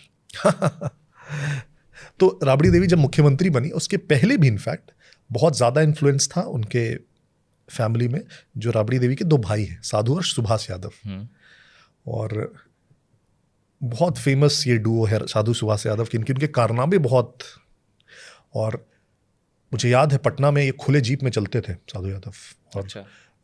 जिस तरफ से जीप जाती थी दुकानें बंद हो जाती थी, पता होता था कि कहीं भी आके किसी से पैसे मांग देगा और कोई मना नहीं कर सकता है, नहीं किसी की हिम्मत नहीं है पटना में, राइट। वो डर होता था लिटरली कि अच्छा साधु यादव पार हो रहा है इधर से, राइट। तो लालू जब जेल गए तो ये लोग कड़ी बन गए सरकार को चलाने की, राइट। उधर से जो भी लालू से जाना मिलना डिसीजंस लेना, तो एक तरह से ये लोग वर्चुअली लालू के बिहाफ पे सरकार चला रहे थे, ओके, राइट। और दोनों के दोनों एक से बढ़कर एक, राइट। उनके कारनामे एक से बढ़कर एक। एंड आई हैव कोटेड उनके कारनामे जो है, एक सबसे फेमस तो इनफेमस जो शिल्पी गौतम मर्डर, राइट, इसमें Sadhu Yadav was like the prime accused, right? And दूसरा जो लालू की बेटी की शादी थी, रोहिणी आचार्य की शादी 2002 में, और इन लोगों ने जिस प्रकार से पटना के सड़कों पर हुड़दंग मचाया, राइट, पूरे पटना को इन लोगों ने जिस तरह से हाईजैक कर लिया, वो दोनों इंसिडेंट इट जस्ट शोज कि कितना रैम्पेंटली पावर करप्ट मतलब दोनों लोग थे। हमारे व्यूअर्स को बताइए क्या एग्जैक्टली क्या था, मतलब क्या ये दोनों घटनाएं क्या थी? शिल्पी जैन पटना की एक बहुत फेमस बिजनेसमैन उज्जवल जैन की बेटी थी, ठीक है। मिस पटना का टाइटल जीत चुकी थी, वही पटना में पढ़ती थी। और गौतम एक लंदन बेस्ड डॉक्टर के बेटे थे। वो वहाँ से फिर पटना आते हैं, और राजनीति का शौक था उन्हें, तो राजनीति आते हैं, साधु यादव के साथ जुड़ते हैं, आरजेडी के युवा कार्यकर्ता बनते हैं, और उन्हीं के साथ घूमना फिरना होता है। अच्छा, उन्हीं की पार्टी, उनके दोस्त एक तरह से। एक दिन तो and Shilpi and Gautam were supposed to allegedly in a relationship में दोनों थे। एक दिन पटना के 12 फ्रेजर रोड के पास बगल में गराज में एक कार में इन दोनों की सेमी न्यूड बॉडीज मिलती है, राइट। पुलिस को फोन जाता है, पुलिस आती है, गराज खोलती है, इनकी सेमी न्यूड बॉडीज निकालती है। सबसे पहले ये जो 12 फ्रेजर रोड जो मैं घर बता रहा हूँ, ये साधु यादव का था, राइट। अच्छा, हाँ। तो इससे पहले कि पुलिस पहुंचती है, वहाँ पे साधु यादव के समर्थक पहुंच जाते हैं, बहुत हल्ला हंगामा मचाया जाता है, और गाड़ी को जिसको टो करके ले जाना चाहिए, क्योंकि डेड बॉडीज है अंदर, फिंगरप्रिंट्स है, सब कुछ है, उसको एक पुलिस वाला चला के लेके भागता है वहाँ से, ताकि फिंगरप्रिंट्स जो भी हैं गिर जाए। गौतम की बॉडी को हड़बड़ में बिना उसके फैमिली के परमिशन के तुरंत दाह संस्कार कर दिया जाता है, बिना फैमिली के क्रिमेट कर दिया था, बिना फैमिली के। पुलिस बोलती है ये केस ऑफ सुसाइड है। फिर थोड़ा सा पटना के शहर के बीचों बीच हुआ, उसके फादर बिजनेसमैन बड़े थे, डॉक्टर लंदन बेस्ड, तो थोड़ा सा तो मीडिया अटेंशन इस पे गया ही था। जो शिल्पी तो शिल्पी को पहले बोला गया सुसाइड है, फिर बोला गया कि नहीं ये केस ऑफ पॉइजनिंग है। जो गराज था, किसी व्यक्ति ने फोन करके पुलिस को सूचना दी थी, गराज जो था वो अंदर से क्लोज था, तो जिस व्यक्ति ने फोन करके सूचना दी मतलब उसको पता था, राइट। तो इसकी कहानी कुछ ऐसे चलती है बाद में, और पुलिस ने किसी प्रकार से इसको सुसाइड पॉइजनिंग सब बोल के इसको खत्म करने की कोशिश की। कहानी कुछ ऐसे चलती है कि शिल्पी जैन कॉलेज जा रही थी, और शिल्पी जैन को उसके बगल से साधु यादव के कुछ दोस्त गुजर रहे होते हैं, जो गौतम के भी दोस्त होते हैं, और शिल्पी को बोलते हैं कि आइए आपको कॉलेज छोड़ देते हैं, और गाड़ी में बिठाते हैं, और पटना के बाहर एक गोडाउन होता है वहाँ ले जाते हैं, जहाँ साधु यादव भी मौजूद होता है। अच्छा। वहाँ पे जब तक शिल्पी पहुँचती है तब तक पीछे गौतम ढूंढते हुए शिल्पी को आता है, किसी को इसको बताता है कि वहाँ पे उस गोडाउन में गया है, तो गौतम समझ जाता है, तो वो भी भागता वहाँ तक जाता है। वहाँ पे शिल्पी के साथ मल्टीपल पीपल रेप्स है, गौतम के साथ मारपीट होती है, दोनों को मार दिया जाता है, दोनों की डेड बॉडीज उस कार में फिर डाल के गराज में बंद कर दिया जाता है। जब ये वर्जन निकल कर सामने आने लगा और घर के बगल से गाड़ी निकली है भाई साधु यादव के, तो फिर सीबीआई को ये केस ट्रांसफर किया जाता है क्योंकि बहुत हाई प्रोफाइल हो गया था, right.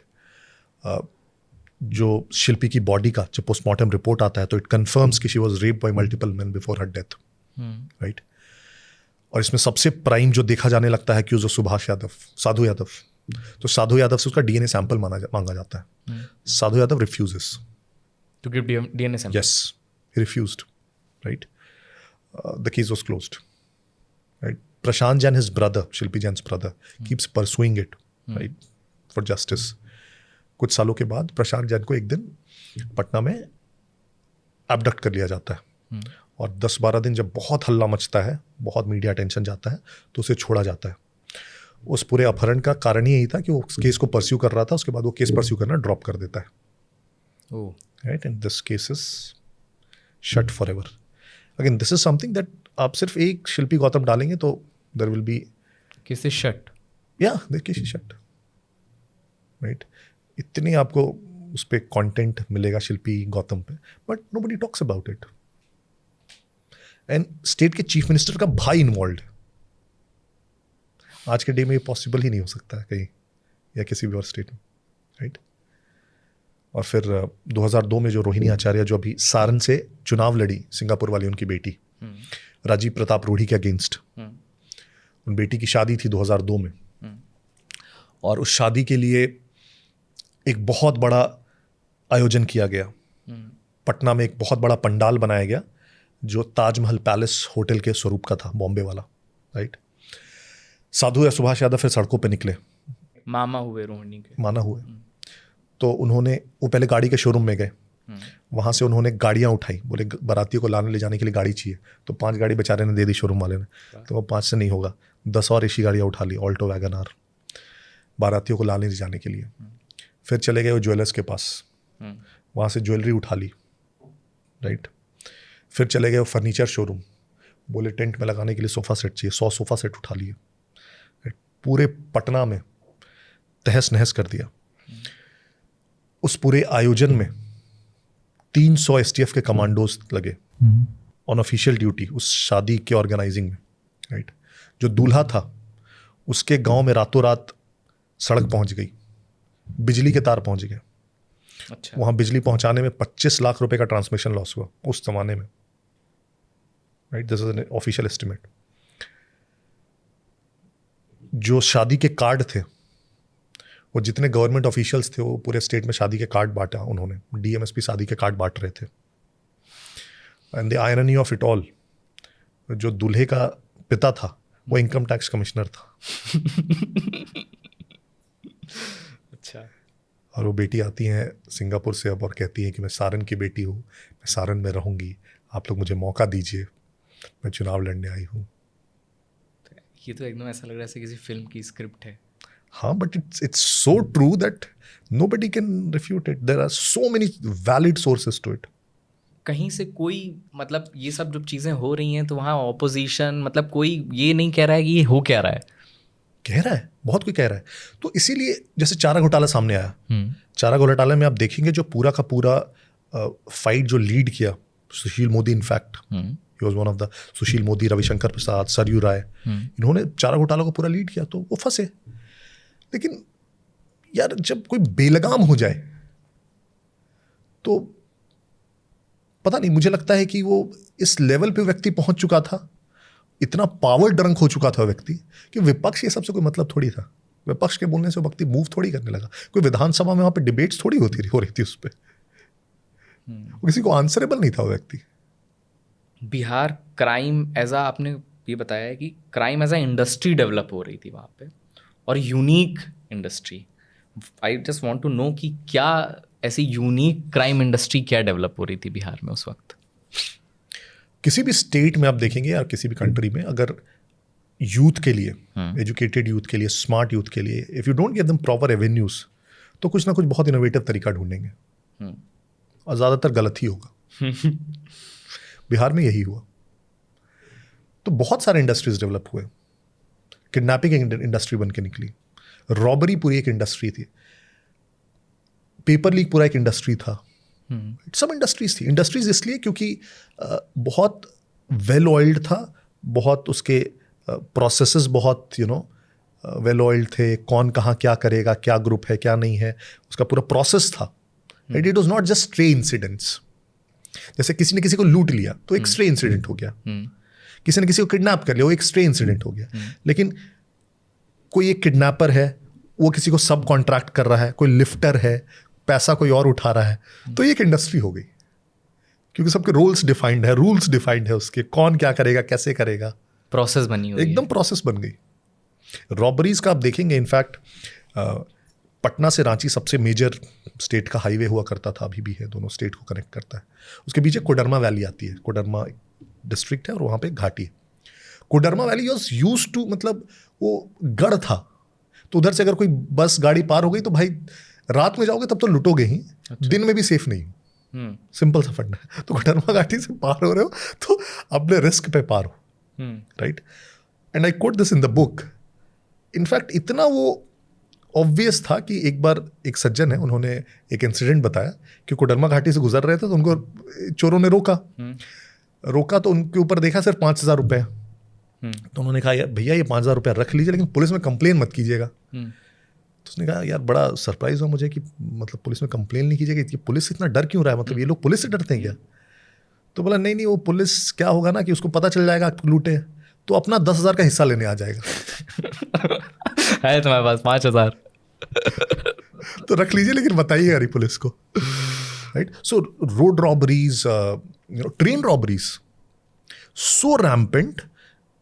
Floor of the house पे पार्लियामेंट में रामविलास पासवान सेड 1997, मार्च के पहले 10 दिन में 10 रॉबरीज ट्रेन में, राइट। एंड रॉबरी सिर्फ छोटे मोटे जैसे मोबाइल चुरा के भागने वाला नहीं, इसमें सारे में मर्डर्स भी, इनफैक्ट क्योंकि रेजिस्टेंस हुआ, हाथापाई हुई, तो मर्डर्स उसमें। इनफैक्ट एक रॉबरी में तो जीआरपी के कमांडोज इन्वॉल्व थे। तो रामविलास पासवान ने फ्लोर ऑफ द हाउस पे बोला कि अगर वहाँ law and order situation improve नहीं होती है, he was the railways minister, तो वहाँ रेल सर्विसेज स्टॉप करेंगे हम लोग। उसी स्टेट से आते थे। ये बोलना पड़ा रेलवेज मिनिस्टर को कि भाई कोई ट्रेन सेफली पास हो सकती है कि नहीं बिहार से। तो सच में सवारी सामान की खुद जिम्मेदार है। और ये सब हो रहा था वहाँ पे। मसल पावर का पॉलिटिक्स में जिस तरीके का घाल मिले वो हम सभी जानते ही हैं। बिहार में बाहुबलियों का बहुत बोलबाला रहा। एक लिस्ट है, मतलब मुझे सारे नाम याद नहीं हो रहे थे। शहाबुद्दीन, आनंद मोहन, पप्पू यादव, मुन्ना शुक्ला, छुट्टन शुक्ला, बुटकन शुक्ला, अशोक महतो, अखिलेश सिंह, मतलब एक लंबी फहरिस्त है। और ये सब लोग पॉलिटिकली एक्टिव रहे, करीब रहे, बहुत बड़े लोगों के करीब रहे, और कई लोगों की राजनीति अभी भी चल रही है। तो ये किस तरीके से पनपा, मतलब पूरे बिहार में बाहुबलियों का, और इसकी क्या ज़रूरत कैसे डेवलप हुई वहाँ पर? किसी भी ऐसे सोसाइटी में जहाँ लॉ एंड ऑर्डर एग्जिस्ट नहीं करता है या बहुत पुअर कंडीशन में, तो वहाँ सर्वाइवल के लिए आपको पावरफुल होना पड़ेगा, ठीक है, राइट। तो same happened with Bihar. Law and order 90s के पहले भी वॉज लाइक नॉट गुड। तो इंडिविजुअल्स पावरफुल होते गए और उस इंडिविजुअल्स के अराउंड लोग जुड़ते गए, क्योंकि उनको एक रिफ्यूज चाहिए था। तो भाई इनके साथ रहेंगे तो सेफ रहेंगे, तो हर कोई किसी न किसी के साथ जुड़ेगा। तो इंडिविजुअल्स और पावरफुल होते गए, वो बाहुबली और पावरफुल होते गए। और कोई भी जब पावरफुल होते जाता है तो सबसे पहला सपना उसका वही रहता है कि राजनीति। वो वैलिडेट कर देता है कि ये बड़े व्यक्ति हैं। ऐसे तो कोई बोलेगा बड़ा गुंडा है, या बोल देगा बड़ा बाहुबली है, लेकिन जब आप माननीय बन जाते हैं तो एक वैलिडेशन मिल जाता है आपको। दूसरा, आप 60 और 70 के दशक में देखेंगे तो बूथ लूट एक बहुत बड़ी इंडस्ट्री थी, जब बैलेट बॉक्सेस में होते थे। तो बहुत सारे जो सांसद और विधायक होते थे, अब खुद कितनी बूथ लूट पाएंगे, तो सब कॉन्ट्रैक्ट कर देते थे एरियाज को बूथ लूटने के लिए। अच्छा, जैसे हमने कह दिया कि नोएडा का बूथ मुकुल जी आप लूट लीजिएगा मेरे लिए, हौज खास का बूथ अभिनव जी लूट लेंगे मेरे लिए। ऐसे करके मैंने सब कॉन्ट्रैक्ट कर दिया। तो ये ऐसे ऐसे बूथ लूटने वाले हेंचमैन डेवलप हो गए, पावरफुल। धीरे धीरे उनको क्या लगने लगा, यार बूथ हम ही लूट रहे, जिता हम ही रहे, तो हम ही क्यों ना चुनाव लड़ लें। सही बात है। राइट, तो चुनाव भी लड़ने लगे। उसमें से कुछ 70 के 80 के दशक में, 90 के दशक में सब चुनाव में उतरे। बहुत सारे निर्दलीय आए जब पार्टी का टिकट नहीं मिला, और जीते भी क्योंकि पावरफुल हो गए थे और पार्ट ऑफ द प्रोसेस थे, उनको तो एक्सपर्टीज था। राइट, तो वो जीतने लगे। तो ये दोनों कारणों से धीरे धीरे आप देखेंगे जो बाहुबल, survival plus the entire electoral process in itself, जो मैं जिसकी मैं इनएफिशिएंसी बोलूंगा, उसके कारण ये लोग पॉलिटिकल प्रोसेस में आ गए। राइट, एंड देन उसमें भी सर्वाइवल के लिए इट वाज इंपॉर्टेंट।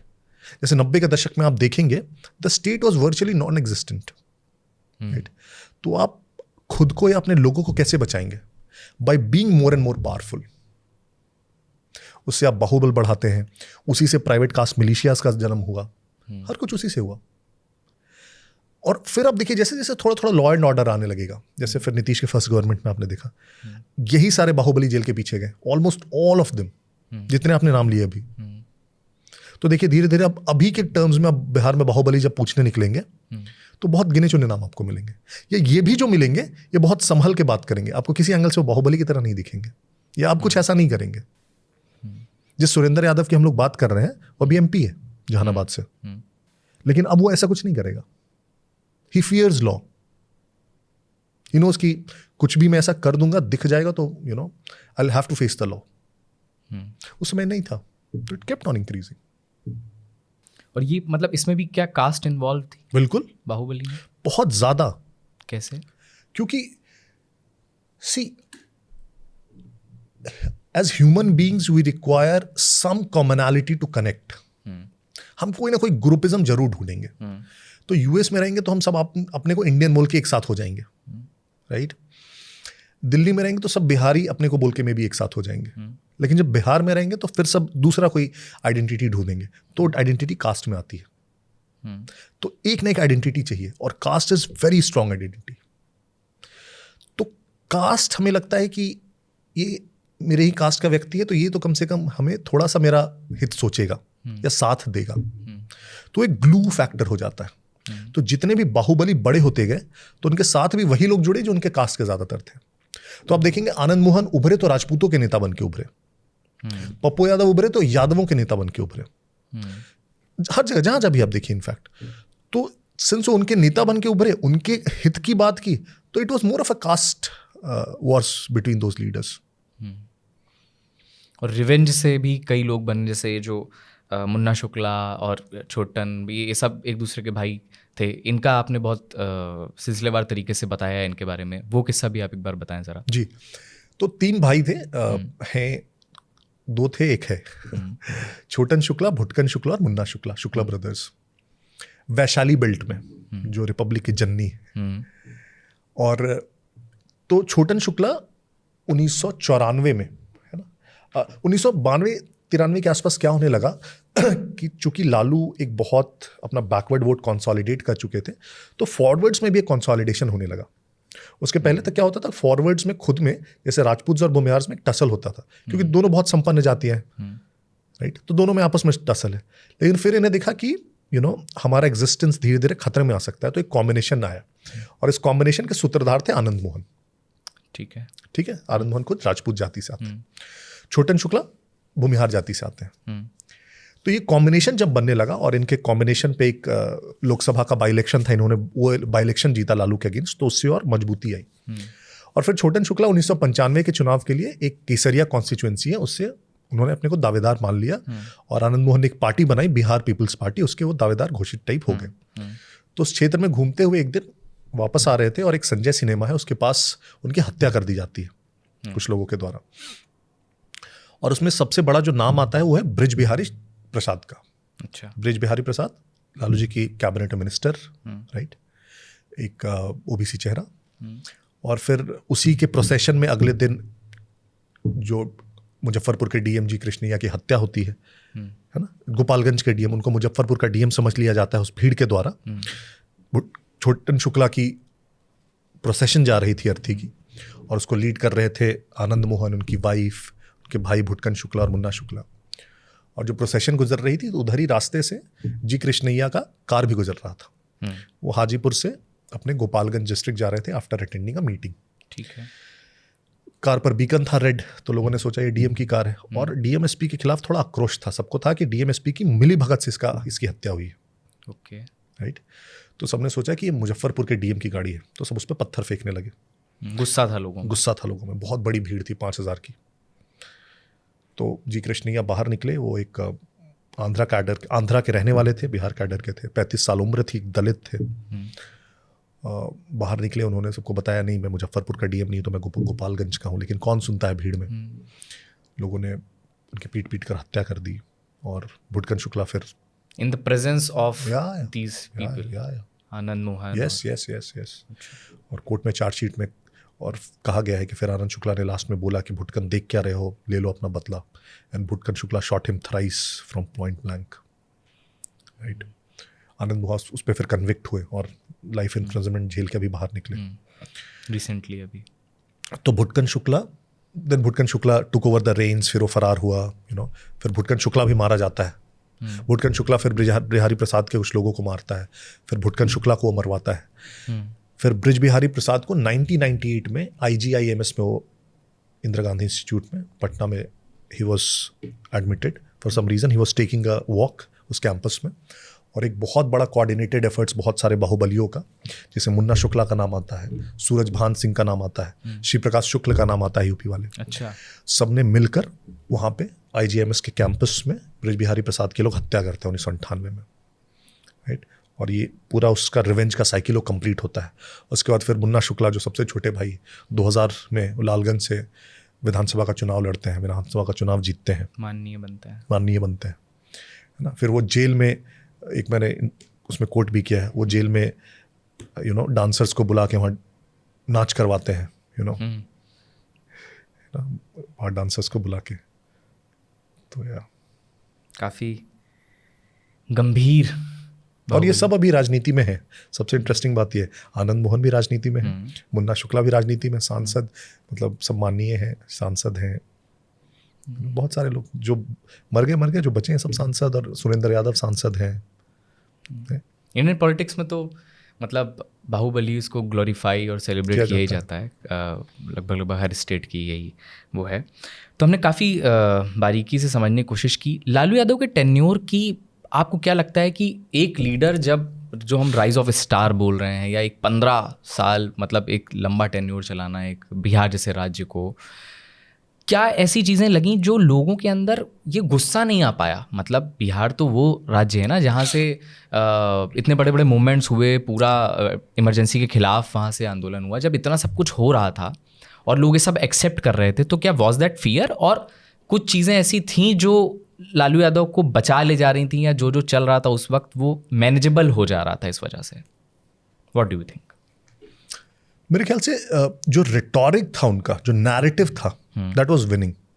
राइट। तो जो गुस्सा आप देखेंगे वो अगड़ी जातियों में आप गुस्सा देखेंगे, बहुत गुस्सा देखेंगे उनके खिलाफ, but it did not matter. वो 15% है, क्या कर लेंगे। तो गुस्सा सेलेक्ट सेक्शंस में था, लेकिन वोट बैंक इनके साथ थी। राइट। तो पावर में हमेशा रहे। राइट। जब पावर में रहे तो बाकी बहुत सारे जो कैरेक्टर्स होते हैं वो कोऑप्ट भी हो जाते हैं, साथ भी आ जाते हैं। तो ऐसा नहीं कि गुस्सा नहीं था। 2005 तक आप देखेंगे इसी गुस्से के कारण उनकी सरकार पलटती है। उसके बाद से नीतीश जब तक उनसे गठजोड़ नहीं करते तब तक वो कभी सरकार में नहीं आ पाते हैं। और इसी गुस्से के कारण आज भी आप देखेंगे तो ये 20 साल के बाद भी, 2005 को अब 20 साल होने को आया, उसके बाद भी आज तक जंगल राज, जब भी इलेक्शंस होते हैं, कोई भी बड़ी बात होती है तो जंगल राज की बात होती है। सोचिए वो कितना ज़्यादा रेलेवेंट है। तो ऐसा नहीं है गुस्सा नहीं है। In fact after I wrote this book I would have received so many messages I can not tell you. मैं कमेंट्स छोड़ दे रहा हूँ बाकी यूट्यूबर ये सब पे, इतने मैसेजेस, पीपल थैंकिंग कि thank you for telling that story, at least bringing that out, letting everybody know what we have gone through, what we have suffered, what that state had lost. तो गुस्सा है, लेकिन मेरे ख्याल से एक माइनॉरिटी के बीच जो पढ़े लिखे हैं, जो समझ पा रहे हैं, जो बाहर निकल गए हैं, जो झेल रहे हैं, वो समझते हैं। लेकिन शायद एक लार्जर पॉपुलेशन अभी भी उस नैरेटिव को मानता है। अब आप क्या देख रहे हैं आज की तारीख में जब हम बात कर रहे हैं, तो किस तरीके से आप देख रहे हैं कि बिहार का आगे का डेवलपमेंट आपको दिख रहा है? क्या वो जो ग्लोरी एक पहले थी, जिस हिस्ट्री से आज हमने बात शुरू की, क्या आपको लग रहा है कि उस तरफ बिहार बढ़ सकता है या बहुत लंबा वक्त लगेगा? क्या आप सोच रहे हैं? I am a very optimistic person, और खासकर मैं पॉलिटिक्स में हूँ, एंड एंटायर रीजन आने का पॉलिटिक्स में यही है कि to try and do something which is positive, right? तो हो सकता है, इसका तो कोई डेफिनेटली आंसर यस ही है। क्यों नहीं हो सकता है? देयर इज नो रीजन कि नहीं हो सकता है। तरीके क्या हो सकते हैं वो इम्पॉर्टेंट है, या कितना वक्त लगेगा वो इम्पॉर्टेंट है। मेरे ख्याल से मुश्किल है। मुश्किल इसलिए है क्योंकि आपको देखना पड़ेगा हम कहाँ पे और कहाँ पहुँचना चाहते हैं, राइट? आज भी पर कैपिटा इनकम पे, HDI इंडिकेटर्स पे बहुत पीछे हैं बाकी स्टेट से, 60% 70% के लेवल्स पे। तो वहां तक पहुंचने के लिए बहुत ऑब्वियस कुछ रास्ते हैं। जैसे आज के टर्म्स में अगर बात करूं तो इंडस्ट्रीज आने होंगे या सर्विस सेक्टर आना होगा, कुछ तो दोनों में से आना होगा। एग्रीकल्चर पे तो कभी नहीं हो सकता है, राइट? जो वहाँ का पॉपुलेशन है, ह्यूमन कैपिटल है, जो बाहर जाके 10,000 12,000 की सिक्योरिटी गार्ड की, PNs की और इसकी नौकरी कर रहा है, उसको यूटिलाइज करना पड़ेगा वहाँ पे। जो वहाँ का पूरा डिस्कोर्स है, नैरेटिव है, उसको, उन कॉन्वर्सेशंस को हम लोग राइट कॉन्वर्सेशंस में लाना होगा। इनफैक्ट वो जो जातीयता वाली कॉन्वर्सेशंस है हर चीज़ में, शायद उससे थोड़ा सा आगे बढ़ना होगा। जातीयत तो रहेंगी, हमेशा रहेंगी। It can be a part of our identity, but it can not be a determining factor in every other policy decision. True, right? तो ऐसा नहीं है कि संभव नहीं है। इनफैक्ट आप देखिए, एक बहुत अच्छा चेंज आया 2005 से 10 में, बहुत पॉजिटिव चेंज आया। Bihar was the fastest growing state among every state in India during this time. 11-12% से ग्रो कर रही थी बिहार। अच्छा, राइट? आप इलेक्ट्रिफिकेशन देखिए, रोड्स नेटवर्क देखिए, सम ऑफ द सोशल पॉलिसीज देखिए, विमेन रिजर्वेशन पंचायत्स में, OBC EBC बाइफर्केशन, बहुत अच्छे। तो बहुत अच्छा हुआ ना। और उसी की जो हमने बात करी, वो 206 सीटें आई। देखिए, तो ऐसा नहीं है कि संभव नहीं। अगर वही शायद कंटिन्यूड रह जाता 20 साल, would have been in a different state. तो ढेर सारी बातें की आपने, बिहार हमें समझाने की कोशिश की, और हमें लगता है, उम्मीद है कि हमारे व्यूअर्स को भी ये समझ आया होगा कि किस तरीके से बिहार ने एक लंबा अरसा, जो पॉलिटिक्स का बहुत डिस्कशन होता है, बहुत नैरेटिव का हिस्सा रहता है, वो किस तरीके का था। हमने मतलब करप्शन से लेकर के किस तरीके से पावर में आए, क्या कास्ट की क्या गुणा भाग गणित थी, सब समझने की कोशिश की। बहुत बहुत शुक्रिया मृत्युंजय साहब आपका जिस जाने के लिए। Thank you so much. और आपने इतने सारे इंसाइट्स दिए। हम उम्मीद करते हैं कि हमारे व्यूअर्स को ये बातचीत पसंद आएगी। बहुत बहुत शुक्रिया। Thank you so much for having me here. Cut Mukul sir, एक सेकंड।